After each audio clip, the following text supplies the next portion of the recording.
आदाब, मैं हूं हशाम खान और आप जुड़ चुके हैं इनफीड के साथ।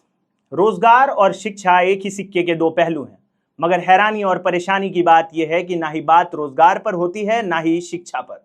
आए दिन सरकारी परीक्षाओं में धांधली की खबरें आती हैं और इसी कड़ी में एसएससी द्वारा आयोजित नॉन गैजेटेड पोस्ट के लिए 24 जुलाई से जो एग्जाम्स होने थे उनमें जबरदस्त धांधली की खबरें सामने आई हैं। स्टूडेंट्स ने यह आरोप लगाया कि जब वो 500,000 किलोमीटर से चलकर सेंटर पर पहुंचे तो अचानक से उन्हें नोटिस मिलता है, उन्हें यह पता लगता है कि एग्जाम्स कैंसिल हो चुके हैं, जिसके बाद उनके पास कोई भी रास्ता नहीं बचा था। दूसरी तरफ आयोग ने इसका जवाब देते हुए यह कहा कि 1 या 2 सेंटर्स पर एग्जाम्स कैंसिल किए गए, जिसके पीछे टेक्निकल रीजंस को जिम्मेदार ठहराया गया।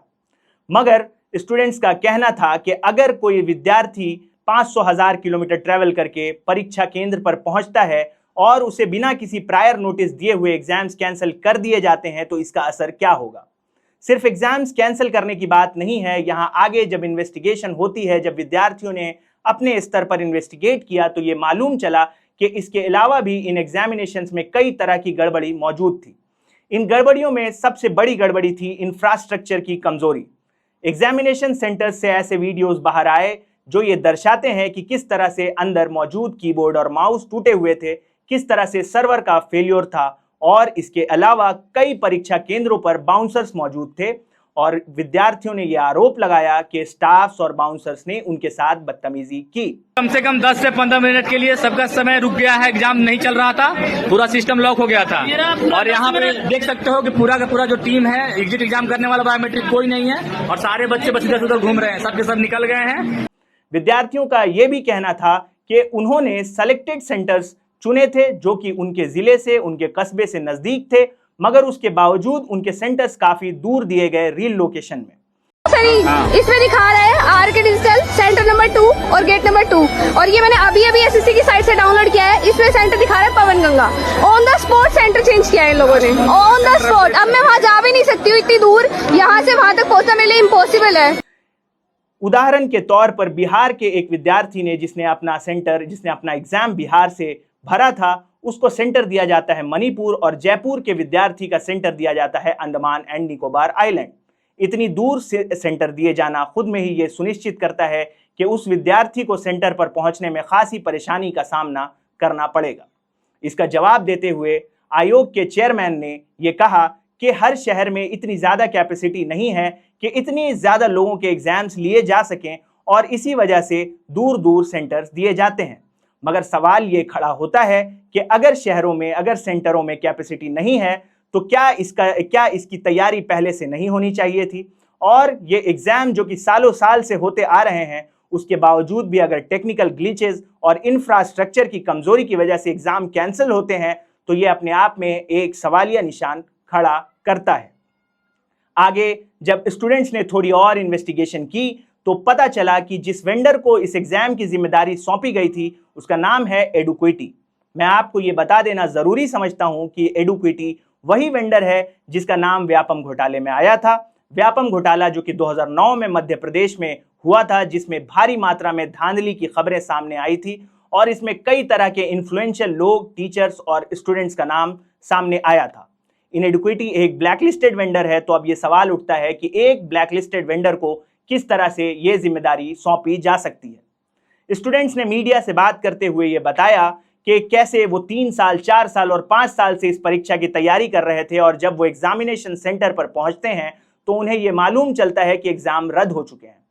उन्होंने बताया कि किस तरह से इसमें उन्हें पैसों का नुकसान होता है और किस तरह से उनकी मेहनत जाया होती है। 4 साल 5 साल से हम मेहनत कर रहे हैं एसएससी के लिए, सीजीएल से लेकर सीजीएल अभी तक जितना भी टीसीएस एग्जाम कंडक्ट कराई सब अच्छा रहा, लेकिन ये एडुक्विटी पूरा बर्बाद करके रख दी। ये स्टूडेंट को केवल बर्बाद ही करने आई है और किसी के लिए नहीं आई है। राहुल गांधी ने भी ट्वीट करते हुए ये बात कही कि ये दर्शाता है कि किस तरह से सरकार नाकाम रही है एग्जाम्स को ऑर्गेनाइज कराने में और किस तरह से सरकार में एहसास नहीं है स्टूडेंट्स के इस दर्द को लेकर। इस धांधली के बाद दिल्ली चलो आंदोलन शुरू हुआ। हजारों की तादाद में स्टूडेंट्स और टीचर्स जंतर मंतर पर सिट इन प्रोटेस्ट के लिए पहुंचे। इसमें मौजूद थे फेमस कोचिंग टीचर्स जैसे कि नीतू सिंह, मोहित तिवारी। बाद में इन टीचर्स को भी डिटेन किया गया। इन टीचर्स ने कहा कि ऐसे पैटर्न पर भी इन्होंने सवाल उठाया और एसएससी का जो क्वेश्चन पैटर्न था इन्होंने उस पर सवाल उठाते हुए ये बात कही कि किस तरह से क्वेश्चन पैटर्न से डिफर कर रहा था और किस तरह से इन धांधलियों की वजह से ये मुश्किल हो जाता है कि जो विद्यार्थी लगातार तैयारी कर रहा था वो कौन से पैटर्न को फॉलो करे और जो शिक्षक पढ़ा रहे हैं आखिर वो किस तरह के सिलेबस को फॉलो करें।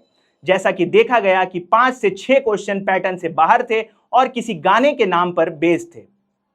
बाद में इस आंदोलन में पुलिस ने कार्रवाई भी की, लाठीचार्ज किया और कई स्टूडेंट्स को इसमें चोट भी आई, टीचर्स को डिटेन किया गया, मगर इसका कोई भी समाधान सामने नहीं आया। जो टीचर्स अपनी बात रखने आए थे, दंगा करने नहीं आए थे टीचर्स, वहाँ डीओपीटी मिनिस्टर से बात करने आए थे, वो बात करने का मौका तो उनको दिया नहीं गया बल्कि उनको उठा करके ले जाया गया। हर तरह के स्टूडेंट्स ऑर्गेनाइजेशन जैसे एनएसयूआई, आईएसआ, डीयूएसयू इन्होंने इस आंदोलन को समर्थन दिया और स्टूडेंट्स के लिए इंसाफ की मांग की। स्टूडेंट्स का कहना है कि तुरंत इस मामले की सीबीआई जांच होनी चाहिए, निष्पक्ष तौर पर तुरंत उस वेंडर का लाइसेंस कैंसिल करना चाहिए और जो विद्यार्थी इन परीक्षाओं में उपस्थित थे उनके लिए कंपेंसेशन का इंतजाम करना चाहिए और री एग्जामिनेशन का प्रॉपर इंतजाम करना चाहिए। अब देखना होगा कि आने वाले दौर में जो एसएससी के द्वारा आयोजित सीएचएसएल और एमटीएस की परीक्षाएं होने जा रही हैं उस पर इसका क्या असर पड़ता है और आयोग किस तरह की नई तैयारियों के साथ उस एग्जाम्स को कंडक्ट कराने की कोशिश करता है। जो भी डिमांड स्टूडेंट्स ने सामने रखी है इनमें से कोई भी डिमांड ऐसी नहीं है जिसे पूरा ना किया जा सके। सिर्फ जरूरत है एक इंटेंट की, सिर्फ जरूरत है एक सही कार्रवाई की। अब हमें देखना यह भी जरूरी है कि इन नॉन गैजेटेड पोस्ट के लिए कौन से स्टूडेंट्स फॉर्म भरते हैं। सबसे पहली बात कि ये नॉन गैजेटेड पोस्ट जो हैं उनके लिए वो स्टूडेंट्स एग्जाम्स की तैयारी करते हैं जो आर्थिक रूप से हाशिए पर हैं, क्योंकि ये पोस्ट उनके लिए एक मुस्तकिल रोजगार का बहुत ही बड़ा माध्यम है। मगर अब ये देखना होगा कि अगर लगातार एग्जाम्स कैंसिल हो रहे हैं, लगातार एक ही तरह की गलतियां आयोग दोहरा रहा है, तो ये एग्जाम्स कितने रिलायबल हैं। स्टूडेंट्स ने मीडिया से बात करते हुए कहा कि किस तरह से उनके पेरेंट्स ने लोन लेकर के उन्हें कोचिंग दिलवाई थी, किस तरह से वो फॉर्म भरने में पैसे खर्च करते हैं और बाद में सेंटर तक पहुंचने के लिए वो ट्रेन और बसेस में सफर करते हैं, मुश्किल का सामना करते हैं और फिर सेंटर्स में पहुंचते हैं। लेकिन इसका कोई भी परमानेंट सॉल्यूशन सरकार की तरफ से या आयोग की तरफ से सामने नहीं आया है। ये बहुत ही सीरियस बात है और इसके ऊपर ध्यान देने की जरूरत है। सिर्फ रोजगार का मुद्दा यहीं तक सीमित नहीं है।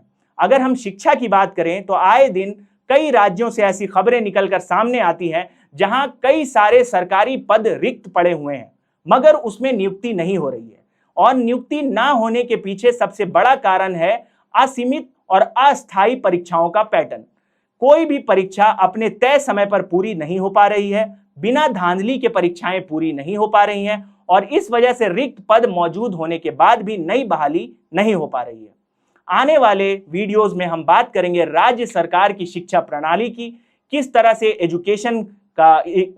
एजुकेशन का हाल है, सरकारों ने किस तरह से इस पर ध्यान नहीं दिया है, इस पर बात नहीं की गई है। आने वाले वीडियोस में हम बिहार के शिक्षा एजुकेशन सिस्टम पर बात करेंगे, झारखंड के एजुकेशन सिस्टम पर बात करेंगे और भूतपूर्व परीक्षाएं जो झारखंड में हुई जैसे कि झारखंड सीजीएल, जैसे कि जेपीएससी, जैसे कि बीपीएससी, उसमें किस तरह की धांधलियां सामने आई, इस पर भी आने वाले वीडियोस में हम बात करेंगे। तब तक के लिए इस मुद्दे पर जो भी अपडेट होती है हमारी टीम आप तक लाएगी। जुड़े रहिए, देखते रहिए इनफीड। हमारा ये वीडियो अगर आपको पसंद आया है तो लाइक करें, सब्सक्राइब करें, अपने वैल्यूएबल फीडबैक्स कमेंट्स में दें और अपने दोस्तों के साथ इस वीडियो को ज्यादा से ज्यादा शेयर करें। धन्यवाद।